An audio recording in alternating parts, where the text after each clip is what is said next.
Would you say that tumors are also held emotions and held like traumas? The one thing I'll say is this. On the day I met Ricki Lake, and I met someone else that day, I'm not going to mention her name, but she came to me after the talk and she said, I need to say something to you. And I said, okay. And she said, I was diagnosed with breast cancer today. She had come from the doctor's office to this book talk. And she said, and I know I gave it to myself. And I was like, okay, we all contribute in some way to the way that, our body functions, but there's no blame and there's no shame and there's no fault.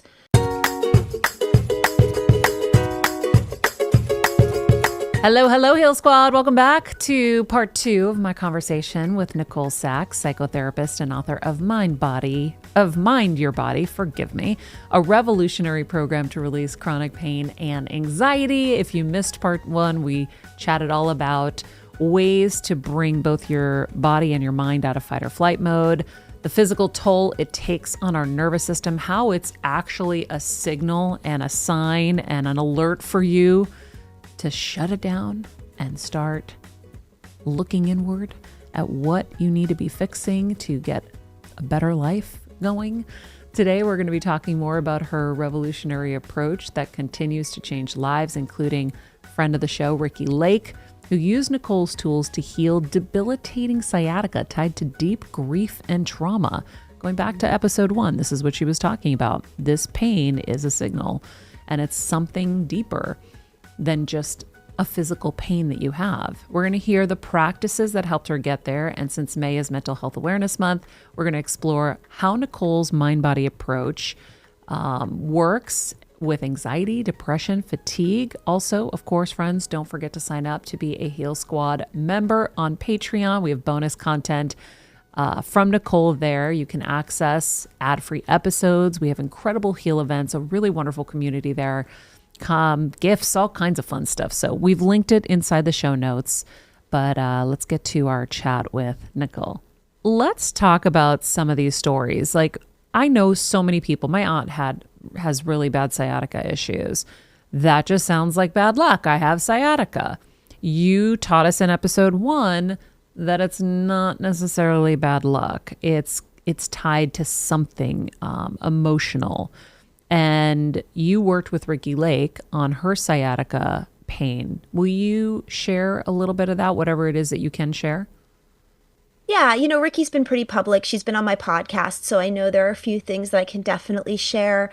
Ricki's one of many people I've worked with over the years that didn't realize there was something underneath their physical pain. And for Ricki, her husband, Christian, had taken his life. He had had struggles with mental illness and they'd been through a lot. And I walked through that with her, and she was obviously grieving. But like everyone in our society, we are encouraged to get on with it. I mean, nobody really pressures you, but I mean, I think that there's an understanding that, something horrible happens and you take some time to be with it. But then there's life to live and there's kids to take care of and there's work to do. Well, and also people kind of, the world just keeps moving and you're like left behind. And also I know for me, because I've gone through so many things where you don't want to be the person that just always needs help and always needs consoling and always needs. And so that's why we throw ourselves into work and we keep moving forward, but we do need to take that time. Yeah, and I think what would happen with Ricki and what so many people don't understand exactly is how to take that time, because they've taken time and they've done this and that. And so basically, Ricki was kind of moving on with her life, and she called me one day from the parking lot of The Masked Singer. Remember when she did that show? Oh my gosh. It was several years ago, and she was like, I have so much, my sciatica is killing me. She had never had it before. She's like, I can barely walk. What's going on? And I was like, let's pause and really take a look at what you might be holding on to with Christian. And this is why the tool that I teach people, if people listened to our previous episode, it is facet 2 of my work. It is called Do the Work. And the reason why I teach this tool is because some people can't just think their way into the deeper levels of what is in that reservoir. And with Christian, the grief was complex, and that's her stuff, obviously not for a conversation, but she needed to get there. She needed to get to those layers. So I teach a tool called JournalSpeak. It's not regular journaling. And I love regular journaling, but it is really actually an exercise rather than a practice. And it is a 20-minute, unabashed, impolite, sort of the rant of the 5-year-old inside of all of us, the inner child, the way you might express yourself if nobody was listening, because nobody is. It is for you. It's a private conversation. And if you could have no judgment, if you could be as angry as you needed to be, as pathetic and needy as you needed to be, as vulnerable as you needed to be, because you don't want anyone necessarily to see these parts of you. Oh, all of it sounds good already. It's so crazy. It sounds too simple to be true that doing a writing exercise, which is like bleh, like a verbal dump onto a page, and then you delete it. So you are so safe because journal speak doesn't stay true. You can say quote unquote awful things, or you could say really like vulnerable things that you don't even know if you actually feel, but you try it out and you play with it and you dip a ladle into this emotional reservoir and you spill it out. And that's what I started with Ricki. I said, first of all, you have to come over to where I live, which is nothing's wrong with you. Sciatica is inflammation and overfiring nerves. And that is still true. The pain is real. The pain is not in your head. You are not making it up. It's excruciating to be in this kind of pain. But why are the pain signals firing? And what I help people understand is to take a deep dive into the brain science in the book, including scientific studies out of Harvard. I mean, these are places that are really studying this stuff to understand that your inflammation and your nerves and your pain signals are real, but they're coming from a misfiring nervous system. So that was the first thing Ricki really needed to understand, that like it feels physical, but nothing was actually physically wrong with her. It was just these pain signals were firing. And then she did the journal speak to unearth it, to put a ladle in the reservoir and dump it out. Do you have to write it down? Just question. Do you have to write it down, or could you speak it out to like the woods? That's an excellent question, Maria, and one I've actually considered a lot. Here's what I'll say. If you are really a person listening to this today where you are struggling with a chronic condition, like it's owning you, you think about it every day, start with the practice of writing it down, because and you don't have to handwrite it. You can handwrite it or type it or get on your phone. Yeah, I hate writing. So many people do, but I can't do it anymore because we're so used to typing. No, type it out. I voice text. Here's the only reason why I would say writing it is good for someone who's really looking to like get this started. It slows down your thoughts enough to make space for epiphany. We think and think and think and think, and we play our tapes and we know what we think. But when you write something down, sometimes you're in the middle of a sentence and you're writing, and I'm really tired, this is such a drag. And you stop and you go, it's not just a drag. Actually, I'm enraged. I am enraged because blah, blah, blah, blah, and you start getting to something that you might not get if you were just thinking it. But you did say speaking, and here's what I will say. There are times where I have a long car ride, and I feel it in my body. I just don't feel good. I feel off, or I'm getting a bit of a headache, or my back is aching, and I will speak it. As long as it's totally private, a car, a shower, an empty house, a path in the woods, slowly and mindfully, I will speak it. This is what happened. I was walking down the road and this person did this and this happened, and I start talking like a court reporter. I start with just naming what's going on. And then as the feelings arise, I take that bunny trail. So it's possible to speak it or to speak it into your phone. I do like when people write it, and especially if you say you hate writing. anything that is a huge point of resistance, that's where the healing lives. Yeah. Why is it creating such a barrier? It's life happens for us, right? Why Mm-hmm. do we hate things? Because we hate things because they're calling us. They're saying, "Do you want to grow and change? Are you willing to get uncomfortable?" So Ricki was willing to do that. And she called me, I never give a timeline because it's different for everyone, but she called me a period of time later. And she said, "You're never going to believe it. It's totally gone." And we were approaching her 50th birthday at the time. And she was having this huge party. And she was so worried and so nervous. And she was like, "I can dance at my party. I'm totally fine." And Ricki has not gotten sciatica since. Wow. And so this is like really incredibly amazing transformative work.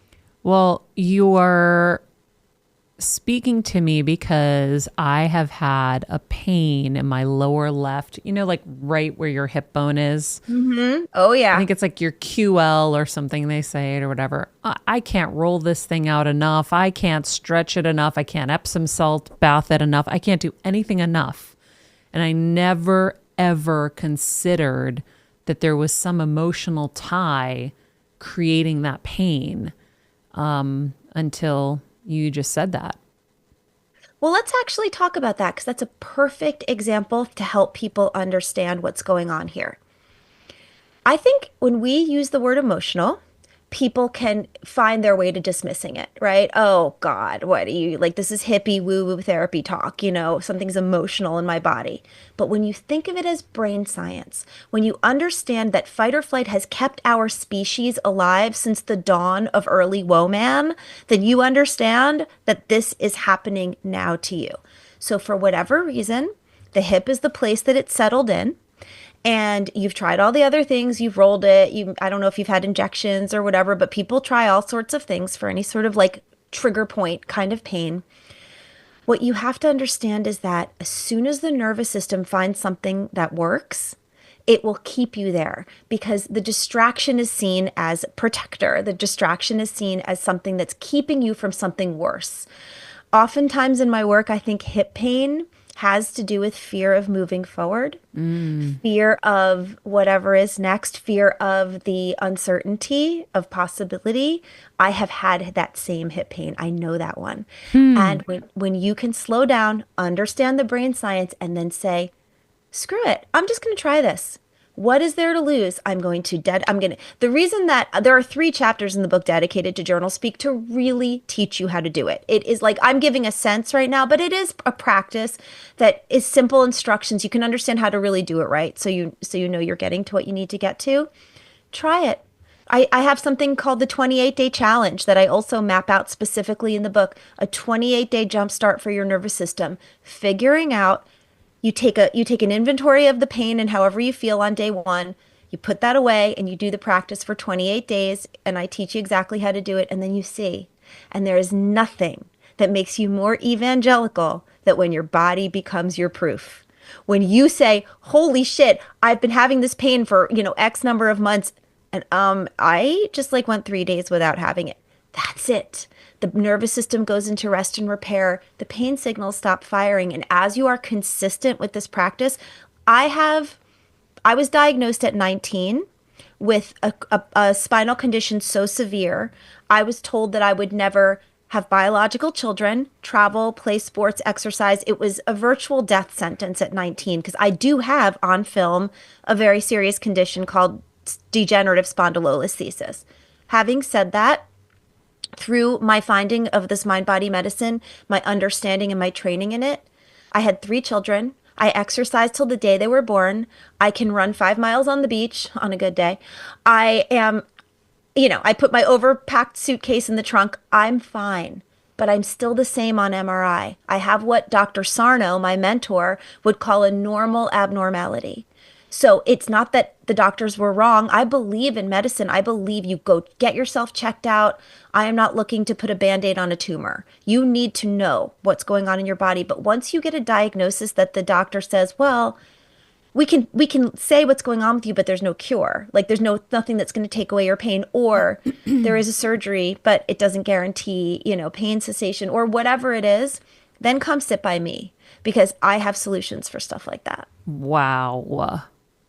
Wow, wow, wow. That's why I always say healing is possible, and it happens here. Because Absolutely. this is the work, is finding the solutions. I live for solutions. So, would you say that tumors are also held emotions and held like traumas? You know, I would never go as far as to say that. So this is where you'll find me in my disclaimer, which is I'm not a medical doctor and I never want people to bypass something that could save their lives. So that's why, if you're having terrible back pain, go get the MRI. I want to know if there's a tumor on your spine. Go to a surgeon. That's Mm-hmm. above my pay grade. I think, however, the one thing I'll say is this. On the day I met Ricki Lake, I was doing a book party in LA for my first book. It was in 2016. And I met someone else that day. I'm not going to mention her name, but she came to me after the talk and she said, I need to say something to you. And I said, okay. And she said, I was diagnosed with breast cancer today. She had come from the doctor's office to this book talk. And I was like, oh my goodness. And she said, and I know I gave it to myself. And I was like, okay. I said, first of all, I never place that kind of blame. Like, I don't want you to say that. She goes, no, I'm saying it to you. I know. I know my life of living in fear. I know my life of controlling everything in a Oh, panic I have the and chills. never being able to let anything go. She's like, I just know. She's like, I just listened to your book talk. I know in my heart I am part of this. And that's okay. So I guess what I'll say to your question is we all contribute in some way to the way that, our body functions, but there's no blame and there's no shame and there's no fault. I have no idea if tumors are emotionally held. I do know that I believe in medicine and I believe you should follow a doctor's instructions. And I also believe do this work. Do this work prophylactically. Do this work that you don't have to be sick to get your body in rest and repair and to not be susceptible, perhaps, Mm-hmm. to things that could be coming. We don't know. So that's like people are saying, like, if you are a person that could be susceptible to heart disease, like lower your stress. It's kind of like that. Like this brings you into a place of equanimity, into a place of rest and repair to do this work. I'm going to tell you in a second why I asked that question. But first, guys, raise your hand if you've waited to the last minute in the past to get your Mother's Day gift. I've been there. One year I literally ran to grab something just before dinner. Anyway, let's just say panic shopping isn't ideal. That's why I love Macy's. Right now through May 11th, they're giving you an extra 25% off amazing Mother's Day gifts. And they have great gift guides. So trust me, it doesn't feel like last minute and it'll be a lot easier. You can grab some classic fragrances, whether it's Estee Lauder or Carolina Herrera, luxury skincare from Kiehl's, Shiseido, plus makeup favorites from Lancome, Clinique, and more. They also have adorable mommy and me dresses from On 34th and INC handbags that look way more expensive than they are. I have so many outfits and so many things I've put together from Macy's over the years, and my friends can never believe I got it at Macy's. I'm like, guys, you just got to go. So breathe easy. You do have some time. Head to Macys.com/gift guide. Shop the gifts that say, I love you, not I forgot or almost forgot. And have a happy early Mother's Day, friends. Okay, the reason I asked is because recently, I call it like my back went out. Every so often, my back, I'll have Yes. some issue. And I remembered when I did my Prenuvo scan, that they found a hemangioma in my spine, in my T12. And when I saw it was benign, I was like, oh yeah, whatever. I get bigger shit to deal with. There's so many other things that we're dealing with. Right. I'm like, yeah, okay. But as I think about it, just recently having to look back and be like, oh, I think this is connected to this. That's where the pain is. Now it makes sense. The other pain, there's the hip pain Yes. too. But when you think about the fact that I have a brain tumor on right by the stem, and then you go down and there's another tumor, and you talk about how it's the nervous system dysregulation that's causing these pains, that's when I wonder. And I do believe that these things can heal if we heal the pipes. I do believe it. And Exactly. I Yeah. believe I'm on my way. And I'm really, really excited because I have such a firm belief that these can just go away. Now, if they were cancer, I would not, That's different. Yeah. I wouldn't fuck around. Yeah. But they're benign, and I do really believe that they can shift out because I think they came for a reason. And I didn't understand it until our first part where it's like, it came as a signal. It's been trying to get me to see something I didn't want to see. And now I'm facing, and in that facing is coming the healing of the nervous system. I am calmer. I am realizing that I'm not on a swivel like an owl constantly in Yeah. fear of things. My nervous system is getting calm. So I do believe all of that is going to clear. Like my autoimmune conditions, where those come from fight or flight. Yes. Yeah. And this is the thing about the human body. We are raised to give away our power, and that's fine. Sometimes we need to. Like you said, if it's cancer, go to an oncologist, please. Like, do what you need to do for yourself. But we are raised to give away our power to doctors, to medications, to supplements, to diet changes, to exercises. And none of those things are us. They are things that we can take. There are people we can ask, and those are things that we can do. But the us, the essential you inside, you are the expert on you. You know what you feel. You have so much more power than you realize to affect your physical and emotional health. And you're the only one, which is good news and bad news. It's a celebration and it's a no shit. You're the only one that can really go in there and calmly, with peace, go into your darkest rooms and turn on the light. And the thing is that you would never stay in a place that is unsafe. If you perceived a place, if your intuition said, this is not feeling right, my hope is that you'd get out of there. You'd save your skin. And so what we do when we go into those tender places, when we go into those places of previous hurt or previous rage that didn't feel safe to express, or that grief that stuck, when we go there and we stay in a loving and compassionate way, the way we would when your child is suffering, you would want to sit beside them. When we sit beside ourselves in these places, what we teach our nervous systems is, it's safe here. You don't need to keep sending all this dysregulation and pain signals and neuropathy and inflammation and autoimmune. You don't have to. Like, I don't need a diversion. I know this is hard. I know this broke my heart. I know this was so hard to watch someone else suffer. I can sit here.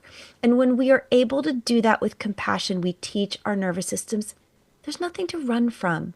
We only run from things that are actually unsafe. And that is why this transforms the whole system, because it is a way to get to a place of safety. You don't have to be in a state of fight or flight. Well, what you were also saying sparked something for me where it's like, it's us. Kevin used to say to me, Maria, you can drink all the green juices that you want. If you don't deal with what is, if you don't deal with the traumas and all these things, it's never going to really get better. And he was right, because it's really also what we're feeding ourselves, our thoughts, our beliefs, all of that, what we're feeding our mind, whether through content or through our own thoughts, that's creating our current situation, whether we like it or not. So once you change all of that, then everything can move forward in a better way. But part of it is going in and cleaning out those pipes. And I know you were going to go into a little deeper on how to clean those pipes, because I really want to leave people with just a few really actionable things. I know the Speak journal is really powerful. I felt that the second you said it, I was like, oh my God, I was feeling relief already just hearing you talk about the steps. So Yes. what else can someone do? So I think the best thing to do if you wanted to explore a JournalSpeak practice is make your lists. So I start with helping people make 3 lists. And these lists are an inventory. They're nothing that would be too private or something that you would be afraid somebody would find. And the 3 categories of the lists are childhood or past stressors, daily life, and personality. So in the childhood category, I'm almost 53. My childhood could be my childhood, but could also be like when I was 30 and a young mother and like really, really unsure and feeling worried about things. So when I say childhood, it's anything that doesn't apply today because it's stuff that happened in the past. And you bullet out lists of anything you feel could be sticking points, people's names, situations, a big category like moving or divorce or money or bullying, whatever it is, just bulleted out stuff that happened that you think, maybe that's contributing to the pipes being clogged. And then the daily life. I always say the name of every person in your family because people are very challenging and can cause a lot of conflict. And then any of the big things you're dealing with right now, stuff with work, stuff with relationships, and they can be very specific. They could be like the conversation I had with Jane last week that really got to me, or, my kid won't pick up their room and why can't I let it go? Whatever it is, you make those daily life lists, anything that could be getting to you. And then the third list is a little bit more complicated because you have to sort of slow down and look at yourself. What are the themes in your personality? So like, for example, if you're always so concerned what everyone thinks about you and you spend a lot of time worrying about that, that's a bullet. If you're very codependent, like I am with my children, meaning if they're not okay, it's very hard for me to feel okay. That's a bullet. If you're a perfectionist, if you're a people pleaser, oh my goodness, people pleasing is one of the number one reasons people are chronically ill. Because when you people please, it comes from the fawn response, which is an actual survival instinct when you're young to completely discard your own needs because whoever is the aggressor, if you don't make them happy, you might not, quote, survive. And so, maybe it actually was survival for you. So when we fawn, it's when we totally discard ourselves. I'll please you, I'll please you, I'll please you. It doesn't matter what I need. Wow. That really builds up in that reservoir. So people pleasing is a huge one. So you bullet that stuff out. And I always call it like Google Earthing. Like you're going up and you're taking a much wider look at your life and the things that could be in that overflowing reservoir. And then you take 20 minutes. And I do recommend that you pick up the book because I don't ever want to oversimplify it. There are ways to do JournalSpeak where you really get in and you do the JournalSpeak exercise. You just let it rip. You tell the truth. You tell truths that might not even stay true, but they need to be told as the portal into what's next. So I'll give a quick example of that. When I was at the worst of my back pain, I had 2 young children. My daughter was like 2 and my son was probably like 10 months. And I was overwhelmed. And so I was writing about motherhood. That was one of the daily life prompts was By the way, motherhood. Could there be anything, well, there is worse, but how horrible is it when you have 2 young kids and you're in severe back pain? Because I've had back pain just for 2 weeks. You can't put them in the crib. You can't lift them out of the crib. It's so challenging. It was rough. It was rough. And I tell the whole story in the book as well, and I tell it often in interviews. It was the darkest time of my life. I did not understand how to help myself. And then I saw Dr. Sarno, and he explained to me this work, and I started doing it. And I was journaling about motherhood, and it felt like I was saying a whole lot of nothing. Like, meaning I knew what it was. I knew I was tired. I knew I had 2 kids in diapers, 2 kids in cribs. I had gotten pregnant more quickly than I had realized, so I wasn't expecting them to be so close, and so I was really overwhelmed. And so I'm writing about all of that. And then I had a moment, and this is why I say sometimes writing it down makes space for epiphany, where something really uninvited and unpleasant rose, and it knocked at my door. And I looked at it and I said, "You're not welcome. Don't come in." And it said, "If you don't let me in, you're going to suffer in pain." And what the sentence was, which I call the first line of JournalSpeak ever penned, was, "I hate being a mother." And I looked at the paper as I had written this unthinkable thing. And I thought, go, go, go. Save your own life. Go. and I started writing. I could cry because it's always my kids are 22, 20, and 17. And when I tell you that understanding that dark part that was hiding under the surface has created the most magical and beautiful relationship with these three almost adults, because I didn't parent them through the lens of my own dysfunction. I went there. I went to the darkest place and I said, I hate being a mother. I'm terrible at this. I'm failing. I'm not doing it right. What's wrong with my kids? Why aren't they this, this, and this? Why is my daughter not, why doesn't she like people like I do? Like, it was the ugliest, dirtiest stuff. And it was JournalSpeak. And it didn't stay true, but it was a portal. It was a doorway into what I needed to understand. And so I was writing and I came to this moment. I'm like, wait a second. This doesn't feel true. I don't hate my babies. What is this? And then I went right to my parents. My parents ruined my life. They created a situation where I was so unhappy that, I felt so isolated. And I went there to places that there's a little bit of truth. It is true. It's not, right? It flows. And then I went right at myself. I hate myself.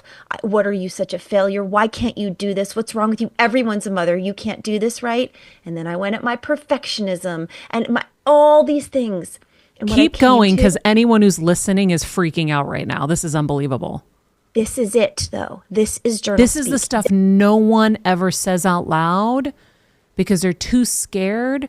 And please keep going. So basically, if you are brave enough in the privacy of your JournalSpeak to go to these places, these unthinkable, unspeakable places, that's what cleaning the pipes really is. And it doesn't stay true, so don't be scared. I love being a mother more than you can imagine. Go survey my children on the relationship we have, the depth, and the hard times we've been through, and the way we sit together in it. But I was a scared little kid living in a 31-year-old woman's body, so out of control, so holding on to the pain of my childhood. And what I realized, and this is the big one, is that I had a subconscious belief that I never would have known, that when I was little, about 9 or 10, I made this small secret pact with myself that one day I was going to get out from under these people that were making such bad decisions and creating this life for me, and I was going to be the perfect mother, and I was going to have the perfect children, and I was going to have such a great life that it was going to heal the pain of my childhood. And I had no idea that that was in those pipes. And when I figured that out, I wept with compassion for myself. This is why I feel like a failure. Duh. You can't heal the pain of your childhood by having the perfect family. But I didn't know that. It was such a sweet and precious thing that I understood. And in getting it, it freed me. It freed me to be imperfect. It freed me to parent them as people instead of as like objects of my own, desires, self-healing, or like whatever I wanted to use them for. I didn't even know, though. I didn't even know. And the thing I will say to you that has never failed to shock me, but it is the way I promise it can go for you, is I woke up the next morning and my back pain was 80% gone, never to return, even though I have an abnormality, even though I'd been suffering for years. And I was like, screw this. And I journal spoke about everything on my lists. I'm like, I'm not being polite anymore, because you throw it out. You tell the truth and then you throw it out. I worked with Shoshana Bean, who's a Broadway actress and an amazing voice. And I worked with her because she was having chronic illness, sore throats, colds, respiratory. And she was about to go and star in Waitress on Broadway. And she was like, what am I going to do? I can't stay well. And when we started doing JournalSpeak and I started teaching her, she goes, I get it. It's like blowing your nose into a tissue. Throw it away. Like, it's just, you don't need it. It's you're getting the gunk out. Yeah. Meanwhile, Shoshana started that run completely healthy and did it without missing a day for 5 months. So I'm just saying to you guys, your body will rewire once it's not holding on to the fight or flight that is caused by the overflowing of these unthinkable things. And they don't stay true. They don't stay true, but you can't get past them until you look at them. Well, it's like I know Dr. Joe always says, like, just because you think something doesn't mean it's true. Mm-hmm. And so when you say it's just getting the gunk out, like all I could hear when you said, I'm a terrible mother, why this, why that, I'm like, oh, she doesn't feel, it's her. You didn't feel like you were good enough. Mm-hmm. And then of course you go back and you find out you wanted to be the perfect mom. Well, of course you're not going to feel good enough. Exactly. So it wasn't that you hated your kids. You hated that you weren't getting, we're failing. Yeah. You weren't getting the results you thought. You weren't doing well at it. Especially when you're an overachiever. Mm-hmm. Which so many of us are. Yeah. And I see women suffering all the time. All of us, we're all suffering in different ways. Like I feel like I've healed some things, but I'm still suffering in other ways. But it's that awareness. Like I had a moment, I was working out with my trainer and she had me do this like medicine ball throw on the box where you just smash, they're called smash somethings. And names were just coming through as I'm doing it. I wasn't even actively thinking of names. Names just started coming through. And a name came through that made zero sense until it made sense. Right. I get it. And it was one of those names that you just never want to utter. And then it made sense. Mm-hmm.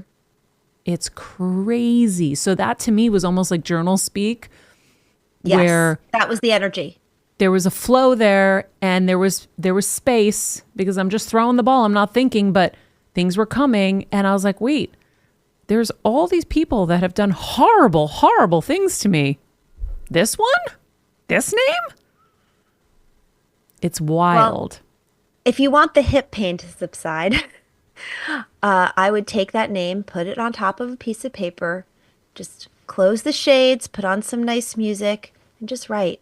And ask yourself questions and speak to the person. One of the exercises I teach people is writing the letter you'll never send. You write that letter to whomever, to as many people as you need. You tell the whole truth, and you don't need them to respond in any way because you're never going to send it. It's for you. All of this work is ultimately for each of us. Because when I realized that my, quote, failures as a parent were because the goal was to heal the pain of my childhood, I was like, oh my God, it was almost like laughing. Yeah. I was like, that's so sweet, but that's never going to happen. And it can happen, but not through being a perfect mother.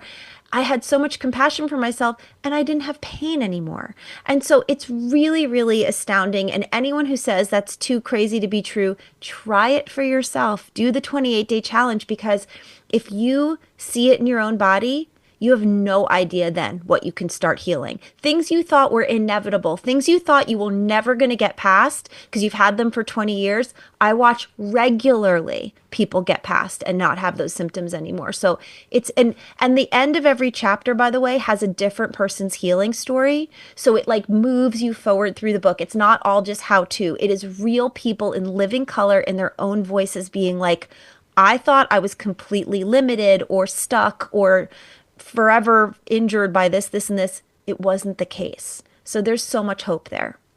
I love it. I'm so grateful that you were so open with your journey, because when someone shares the journey, then you can see what you need to do and how you need to do it. And it helps remove some of the fear, because it is a little bit of like shadow work, right? You have to go into those deep, dark places that you don't want to ever acknowledge to be able to explore, like you said, safely. And then you get to some real truth, because the initial layers sound like they're completely not true, but they're helping you get to the truth. Yes. Yes. And the initial layers will be true on some level, but they just might not make you feel like, yeah, I was tired. Yeah, I had 2 babies in cribs. It was annoying. It wasn't the plan. But I could tell, I'm like, okay, whatever. It was like blah, blah, blah, playing my tapes. But when that first line offered itself, I said, okay. But right, also, man. like, think about this. It wasn't the plan. I've had that thought in recent times with something. And then you realize, oh, there's such a bigger picture here than I ever knew. You would have never been able to touch as many people as you're touching today, whether it's through this episode and everything that you're doing, if you hadn't gone through it. You were chosen because you could get through it, figure out the solution, and help people with it. And I feel like I'm in the same position. And it actually, the knowing of that helps me get through some tough times, because I'm like, okay, fuck, here we go. All right, let's saddle up. How are we going to figure this out so that we can transform and share? But I think that sounds true for you. It's 100% true for me. And I often say pain is a gift you did not know how to unwrap. And now that you've unwrapped it, you don't even regret it. Like, I don't regret one day of any suffering I had. It's made me a far more present parent. It's made me a person who, like you said, has the privilege of helping other people and hearing from them all around the world that they are free. I mean, there's nothing that compares to it. And it's the It's your rich purpose. experience. It's your passion. So you feel it. It feels good. Yeah, it feels good. And it's like, why are we here? We're not here just to get through it. Life is not meant to be mastered or endured. Life is meant to be lived. And so here we are in it. And when we stop being so afraid and we have a roadmap, we can be present. Yeah. And no one comes out unscathed. We all are going to go through something. You don't get out of it alive. Some of us more than others. Some of us get a few extra things added on. I didn't want the bonus menus, by the way, but whatever. Here we are. This is what I say. Someone taught me, stop asking God for things, start asking for strength, start asking for endurance. And so when I made that change years ago, I was like, oh. And so I thank God every day. Thank you for the strength you have given me to overcome. Thank you for the endurance and to get through all of the adversities that have come before me. Thank you, thank you, thank you. Because that's, and listen, like, you just get stronger and stronger. And it feels good to know that things can come your way and you know how to roll. Because otherwise you do live in fear that you won't be able to handle it. But I have to say, Nicole, this is like my favorite two-parter in the longest time. I am so obsessed with this work. I'm so excited to dive deep into it, and I will continue to share. We'll have you back once I've gotten through it all. Great. But friends, if you want more from Nicole, we will share links to everything you can find for her, and of course her book. We will put a link for that in the description below. Thank you so much, Nicole. And then, of course, for our Patreon members, just for our Patreon members, and if you haven't joined, you can click the link below and join us. We have a lot of fun monthly on our Heal events. But if you haven't joined, there is a extended bonus episode with Nicole. So if you haven't already, you can join and get that as well. In the meantime, be nice people, make good choices, and be present. Hey, Heal Squad. We have been on quite the journey together, and we're hearing from so many of you just how much this show is helping you heal and get better, and it makes us feel so good. We love, love, love it, and we just ask that you don't keep it to yourself. Spread the message and share the show or your favorite episode with your friends. And if you want to help us even more, you can leave us a 5-star rating and a comment on Apple Podcasts or Spotify, and follow us on Instagram at Heal Squad. You can also DM us anytime because we love connecting with you. And finally, you can also join us on Patreon for our monthly live heal events with world-class healers and ad-free episodes exclusive only to Patreon and our Super Heal Squad for as little as $10 a month. So go to patreon.com/Heal Squad to join. Getting better isn't easy, friends, but as I say all the time, it's a whole lot easier if we can do it together. We love you all so much, and we love doing this thing called life with you. This podcast and all related content published or distributed by or on behalf of Maria Menounos or MariaMenounos.com is for informational purposes only and may include information that is general in nature and that is not specific to you. Any information or opinions expressed or contained herein are not intended to serve as or replace medical advice, nor to diagnose, prescribe, or treat any disease, condition, illness, or injury, and you should consult the healthcare professional of your choice regarding all matters concerning your health, including before beginning any exercise, weight loss, or healthcare program. If you have or suspect you may have a healthcare emergency, please contact a qualified healthcare professional for treatment. Any information or opinions provided by a guest expert or host featured within website or on company's podcast are their own, not those of Maria Menounos or the company. Accordingly, Maria Menounos and the company cannot be responsible for any results or consequences or actions you may take based on information or opinions.